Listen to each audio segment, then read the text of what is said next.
16 1 hadi 3 8 hadi 11.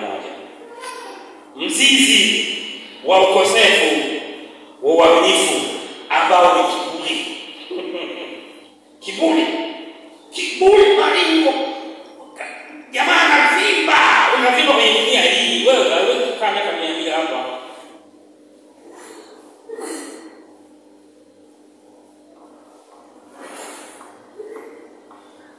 Vimba, naona wengine hawafai.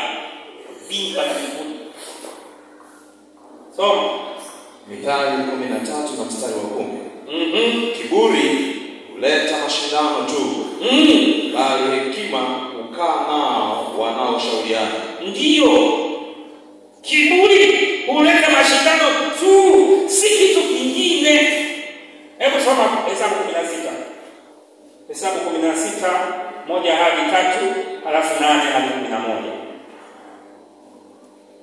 Hesabu tuangalie kiburi juu ya Musa. 16 mstari wa kwanza mpaka wa 6. Basi Kora mwana wa Ishari mwana wa Kohati mwana wa Lawi. Hesabu 16 sawa, endelea. Hesabu 16 1 hadi 3. Hesabu 16 1 hadi 3. Kitabu cha Endelea hapo. Endelea hapo.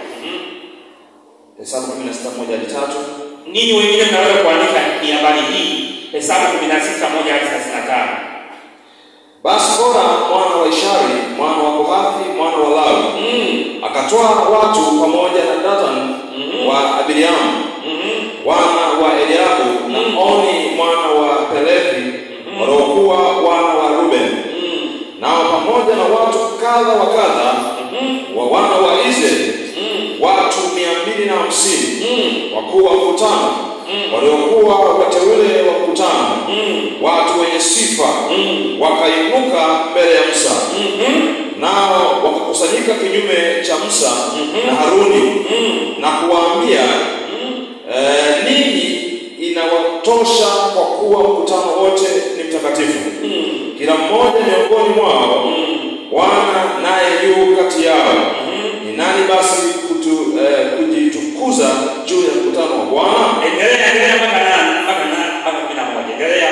Musa aliposikia maneno haya, akapomoka kwa uvuli, kisha akanena na Kora na mkutano wake wote, akawaambia, asubuhi Bwana ataonyesha ni kina nani walio wake, kisha ni nani aliye mtakatifu, tena ni nani atakayemkaribisha kwake, maana yeye atakayemchagua ndiye atakayemsogeza kwake.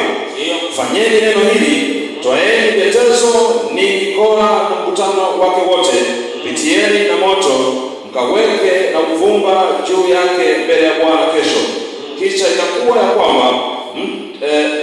kwamba mtu Bwana atakayemchagua yeye atakuwa mtakatifu.